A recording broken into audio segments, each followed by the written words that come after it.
박근혜 대통령에게 뇌물을 준 혐의 등으로 청구된 이재용 삼성전자 부회장에 대한 구속영장이 기각됐습니다.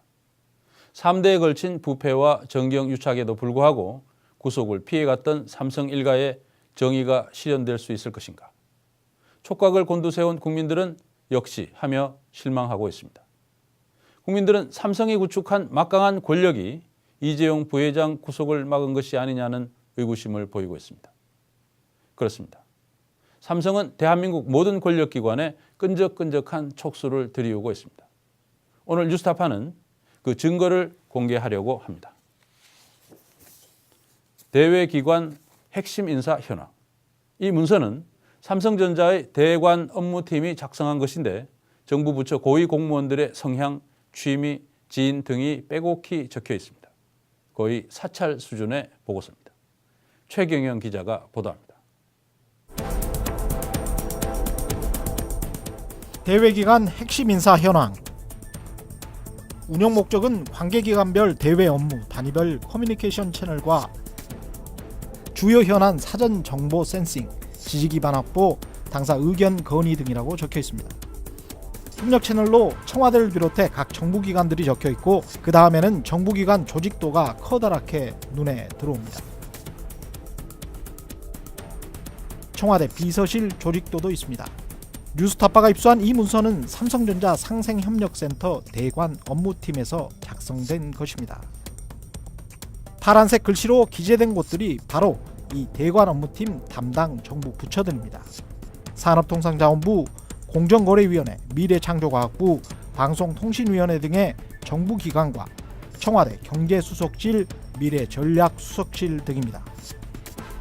이렇게 정부 부처와 청와대 조직도를 그려놓은 뒤 삼성은 대외 주요 인사들을 한 사람씩 정리했습니다. 합리적 업무 스타일, 온화한 인품, 소탈한 성격 등 흔히 볼 수 있는 인물평만 있는 게 아닙니다. 강압적 업무 추진, 직설적, 참고자료 욕심이 많아 과장급들이 백자료를 많이 준비해야 한다. 분해에서 주류 국장급 대상에서는 제외되는 인사, 보신주의 성향이다. 다소 권위적이며 전형적인 공무원 스타일이다. 자신의 출세를 위해 이기적 행동도 서슴지 않는다는 평가도 있다. 정치적이며 언론 플레이에 신경 쓴다. 후배 직원들에게 모욕적 언사도 서슴지 않아 존경받지 못하는 인물. 사시 동기들 중 지검장 승진 대상 5순위 내 등 매우 구체적이고 부정적인 묘사들도 다수 발견됩니다. 삼성전자와 직접 연관된 부서장들을 따로 표시해뒀습니다. 반도체 디스플레이 분야 주무국장, 가전 IT 분야 주무국장, 당사 UHD TV 사업 연관성 큼, 당사 스마트 TV 사업 연관성 큼. 이렇게 적어놓은 이유는 자명합니다. 지속적 접촉과 향후 로비를 위해서입니다. 또 다른 산업자원부 국장에 대해서는 친동생이 4~5년 전 당사, 즉 삼성전자의 홍보팀 경력이 있다는 사실도 파악해놨습니다. 공정거래위원회나 중소기업청의 최고위직 관료에 대해 대기업 저승사자라거나 친중소기업 성향이라고 평가한 부분도 눈에 띕니다. 대기업인 삼성전자 입장에서 이른바 적군을 따로 분류해 놓은 겁니다. 정부 고위 관료들이 골프를 치는지, 술, 담배를 하는지, 종교가 무엇인지 등을 적어놓거나 친한 지인들이 누구인지 파악한 내용도 있습니다. 이 역시 일상적으로 또는 유사시 원활히 정부 고위층을 접촉하기 위한 인맥관리 자료였습니다. 이 자료를 10만 명의 삼성전자 직원뿐만 아니라 수백 개 이르는 삼성전자 협력업체 임원들의 인맥과 매칭시킨다면 뚫지 못할 곳은 거의 없다고 봐도 된다. 바로 이 내부 보고서를 뉴스타파에 제보한 삼성전자 전 대관 업무 담당자의 말입니다. 만약에 이제 대기업에 불리한 법안을 발의한 의원이나 아니면 그걸 추측을 담당하시고 있는 분이 있을 거잖아요. 그럼 대기업의 1차, 2차, 3차 협력사까지 얘기하는 이유가 그 피라미드 형태처럼 대기업이 쥐고 있는 이제 그 구매력이라는 게 엄청나잖아요. 그러면 그 구매력 중에 분명히 그분하고 지인이 있을 거예요. 근데 그 지인을 안다는 것 자체가 엄청 큰 정보력이겠죠. 그분들이랑 접촉을 해서 설득할 수 있게끔 잘 마련하는 게 가능하지 않습니까? 아무리 강직한 사람이라도 뭐 고향, 형, 뭐 선배, 후배가 얘기를 하자고 하는데 삼성은 이런 인맥 관리 자료를 통해 자신들의 정부 고위 관료 접근 전략을 세운 것으로 보입니다. 공정위의 어떤 국장들에 대해서는 기업보다는 공정위의 입장을 중시하는 편임이라고 적어놓거나 대기업 저승사자로 조사가 철저하고 깐깐하다고 평했지만 어떤 간부들에 대해서는 기업에 대한 이해도가 뛰어나다거나 기업에 대해 합리적 생각을 갖고 있다고 묘사해놨습니다. 뭔가 대화가 통할 여지가 있다는 뉘앙스입니다. 특히 일부 산업통상자원부의 주요 보직 과장과 국장에 대해서는 당사와도 오랫동안 우호적 관계 유지 중 또는 친대기업 성향을 가졌음이라고 명시했습니다. 이렇게 묘사된 두 사람은 공교롭게도 삼성전자의 핵심 사업 부분들과 직접 연관을 맺고 있는 부서의 과장, 국장급들이었습니다. 해당 국장과 과장은 자신들은 그런 성향이 아니라고 부인했습니다. 우호적이라고 하는 표현이 무슨 의미인지 모르겠는데 우호적인 것도 없고 뭐 비우호적인 것도 없는데 그래서 모든 기업한테 다 대자 빼고 중자 빼고 다 기업 성향을 갖고 있는데요. 대자 빼고 중자 빼고 친기업 성향이다. 기업에 상관없이 기업이 원하는 거 다 해주는 거니까. 정부 고위 관료들은 대체로 삼성이 자신들도 모르게 이런 성향 파악 보고서를 만들었다는 사실에 불쾌해하면서도 자신은 어떻게 적혀 있는지 궁금해했습니다.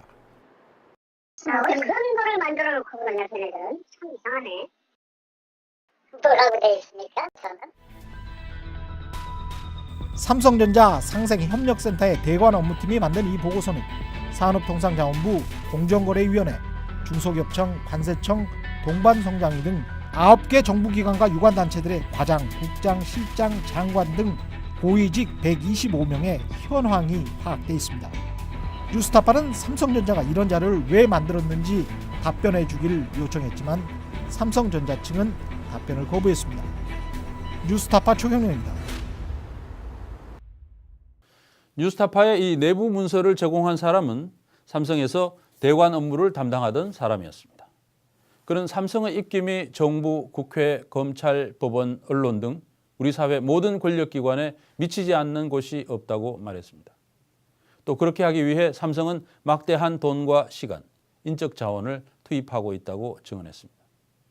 삼성이 자신들의 이익을 위해 사실상 대한민국을 관리하고 있다는 겁니다.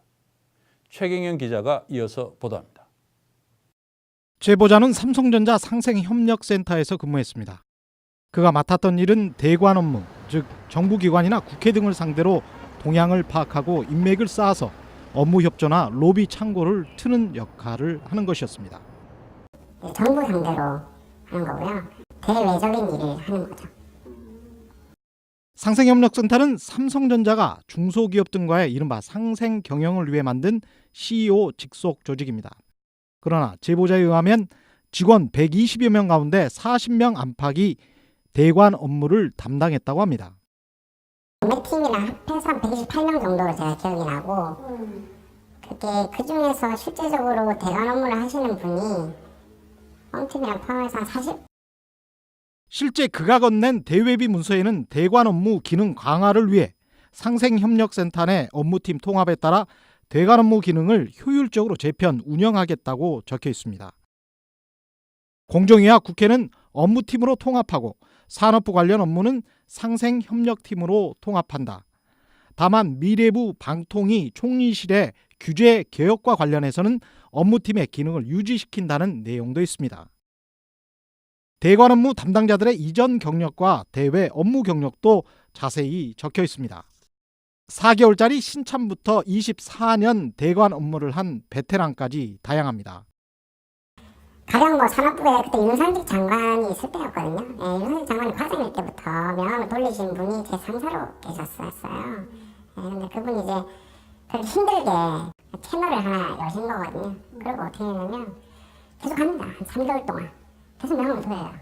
그러면 정부에서도 계속 어린 친구가 명함 걸리고 있으니까 한번 와보라고 하겠죠. 너 누구야? 그래서 삼성전자에서 왔습니다. 해서 친해지게 되거든요. 그분이 결국 과장 위에 국장 되시고 결국에는 차관 장관까지 올라가시는 거잖아요. 윤상직 전 장관도 제보자의 상사와 오랜 지인이었다는 사실은 인정했습니다. 특별하게 그런 거 특별하게 보면은 장관 때만 아닌데 과정부터 아는. 그래서 그리고 대관 업무 하면은 과정 때부터 보는 거죠. 삼성전자 상생협력센터의 전무였던 한 인사도 센터 내 대관 업무팀의 존재를 인정했습니다. 상생협력센터에 보면은 업무팀이라는 게 있어요. 지금 이름 뭐로 바꾼지 모르는데 업무팀이 원래는 상생협력센터에 없었는데 제가 나오는 2015년에 제가 나왔는데 19년 말이에요. 2015년 초에 그냥 업무팀도 센터로 들어와라 그래갖고 센터가 크게 보면 대관 업무하는 업무팀들이 있고요. 대체 상생협력센터 내의 대관 업무 담당자들은 무슨 일을 했을까요?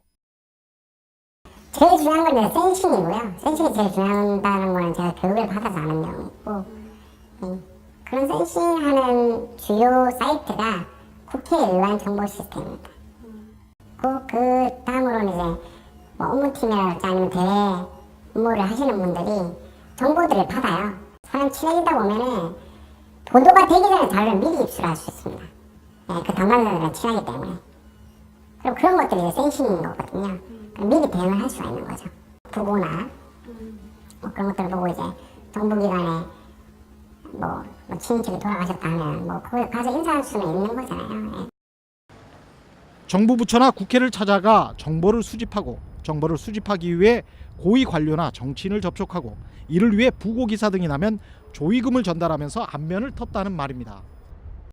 대기업도 돈을 쓰고 사람도 쓰고 해서 얻는 정보들이잖아요. 그래서 폐쇄된 정보긴 하지만 사람 고문해서 옛날에 김기춘 얘기하면 되나 그런 것처럼 이렇게 한 게 아니라 그냥 잘 구슬려가지고 돈도 주고 내가 하면 협박한 것도 아니고. 제보자는 이렇게 취합된 중요 정보가 미래 전략실로 보고됐다고 말했습니다. 이렇게 취합된 정보를 가지고 삼성이 목표했던 것은 결국 삼성에게 불리한 법안이나 정책을 무력화시키고 유리한 사안을 입안시키는 것이었다고 합니다. 그분이 얘기하신 게 이제 삼성전자센터인데 상생을 생각을 만든다고. 삼성을 위해서 해야지 기획이 나온다고. 근데 굉장히 쇼킹했는데 몇 개월 지나니까 그게 맞다는 생각이 들더라고요. 어떤 기획을 하더라도 삼성을 위해서 해야 되는구나.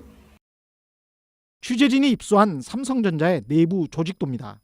미래전략실에는 전략 1, 2팀과 커뮤니케이션팀, 인사지원팀, 경영진단팀, 기획팀 등 6개의 팀이 있습니다. 팀장이 사장 또는 부사장급이고 각 팀장 밑에 보통 상무만 서너 명씩 있는 거대한 조직입니다. 이번에 발견된 삼성전자 협력센터 내의 대관 업무팀, 그리고 삼성 계열사별로 따로 있다는 별도의 대관 업무팀들, 또 때때로 대관 업무를 보조하는 홍보팀과 상무급 이상만 수십 명인 미래전략실 모두를 합하면 삼성에서 정부와 국회 등 권력기관에 대해 사실상 로비를 하고 있는 임직원은 최대 1000명 안팎에 이를 것으로 추정됩니다. 한 기업 집단이 이렇게 방대하고 막강한 로비 조직을 가동하면 정부나 국회가 과연 공정한 경쟁과 공평한 기회를 중재하고 관리해 나갈 수 있을까 하는 우려가 생길 수밖에 없습니다. 정직하게 플레이하시는 분들이 제대로 된 리워드를 못 받으시는 것 같더라고요. 한국 사회 자체가. 그래서 상대방이 어떤 플레이 하는지 알아야 되겠다는 생각이 들더라고요. 거기서 이제 중점적으로 제가 생각했던 게 법안도 건드릴 수 있다, 대기업이. 정상적인 플레이가 아닌 플레이를 한다는 것 자체가 조금 그 사람을 잘 보기 위해서 그런 식들이 좀 바뀌어야 되고. 왜 뉴스타파에 제보를 하게 됐냐고 묻는 취재진의 질문에 제보자는 우리나라가 삼성의 금권에 지배되는 비정상적 사회가 돼가고 있다는 우려 때문이었다고 말했습니다. 뉴스타파 최경영입니다.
김용철 변호사가 폭로한 삼성의 비리 의혹과 관련해 참여연대가 오늘 이건희 회장 등을 검찰에 고발했습니다.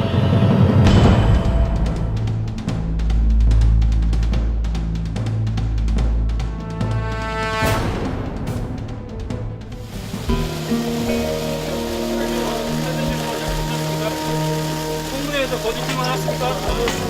대수 실시 자금 직접 승인하셨습니까? 앞에. 대수 실시도 뭔지 아십니까? 영장 청문회는 신경할 말씀만 해주십시오.